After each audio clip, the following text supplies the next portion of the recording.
La note vocale du gérant.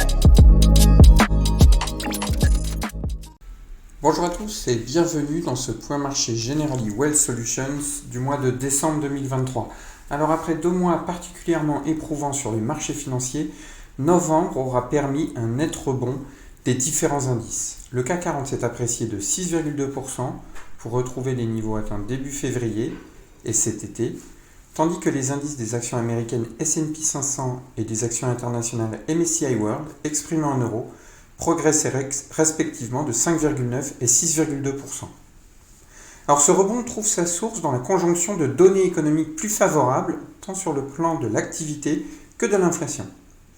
Du point de vue économique, la dynamique globale se stabilise à des niveaux médiocres, pointant vers une croissance mondiale pour l'année 2024 aux alentours de 2%, ce qui serait faible dans l'ensemble, mais permettrait un atterrissage en douceur de l'économie mondiale. La croissance américaine pour le 3e trimestre a été revue à la hausse à 5,2% en rythme annualisé contre 4,9% en première estimation, mais les données avancées pour le 4e trimestre pointent vers un net ralentissement sans toutefois faire passer la première économie mondiale en récession. Dans le même temps, les statistiques européennes, toujours très déprimées, semblent montrer une légère amélioration, mais ne devraient pas permettre d'éviter la récession au 4e trimestre. De leur côté, les données concernant l'inflation surprennent positivement, tant aux États-Unis qu'en zone euro, où elles ressortent pour le mois d'octobre en net ralentissement et qui plus est inférieur aux attentes.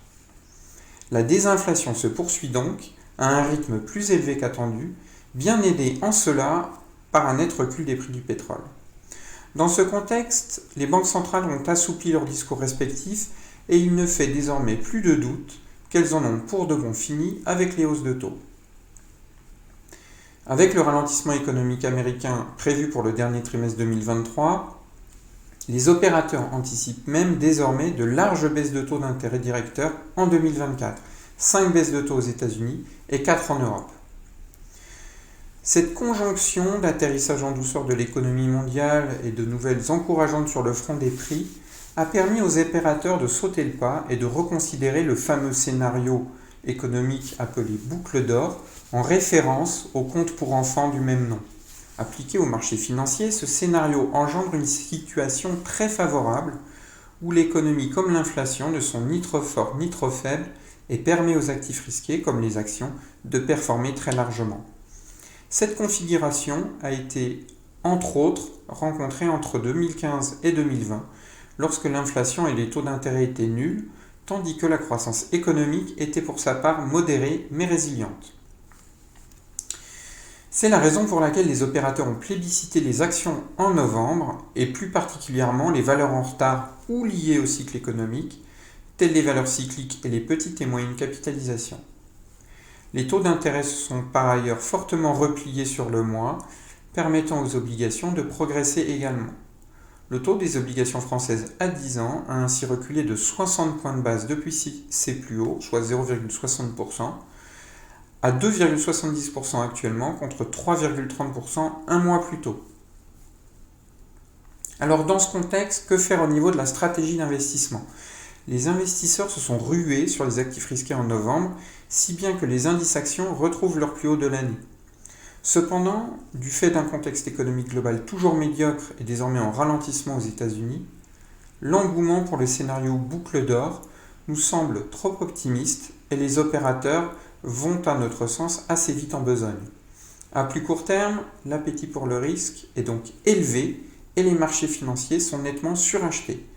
En effet, il nous paraît improbable de voir les taux d'intérêt continuer de fortement refluer, l'inflation restant persistante et toujours supérieure aux cibles des banquiers centraux. De ce fait, les anticipations des opérateurs sur une éventuelle baisse des taux des banques centrales nous paraissent excessives pour l'année 2024 aux États-Unis comme en Europe. De même, la forte baisse des taux d'intérêt des obligations d'État observée en novembre nous semble prématurée et les prochaines semaines pourraient voir prendre forme une stabilisation puis un léger rebond des taux d'intérêt. Concernant l'allocation d'actifs, nous avions réalisé quelques renforcements tactiques fin octobre et, compte tenu des récentes progressions, nous réfléchissons à prendre nos bénéfices dans les prochaines semaines sur ces mêmes investissements. Quoi qu'il en soit, dans ce contexte à faible visibilité, notre allocation ne s'en trouve pas fondamentalement modifiée et reste globalement défensive. Merci de votre écoute, nous vous souhaitons de très bonnes fêtes de fin d'année et à très bientôt pour un prochain point marché Generali Wealth Solutions.